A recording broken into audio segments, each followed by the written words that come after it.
Hello folks, Laura here. Welcome to Food Time and Garden. Today is bird nest cookies.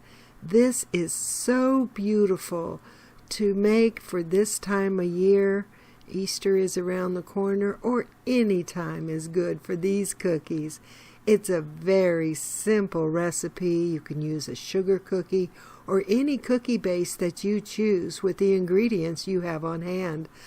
I like to use almond extract in these cookies, but you can use whatever you choose. Coconut extract would be delightful. So you make it like a thumbprint cookie. And all that means is you take your big old thumb and you poke it in the middle and bake your cookies up. You also want to have toasted coconut.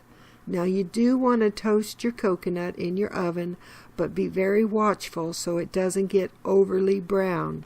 You will do a simple powdered sugar with either milk or water and a little bit of extract of your choosing for the frosting, which you will only need a little bit around the edges, the top edges of your cookie.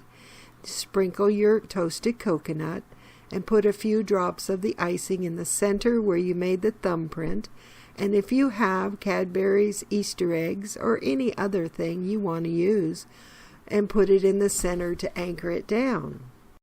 So get out your cookbooks and find a cookie recipe that you know your family loves, and get baking and make up these very easy and simple bird nest cookies.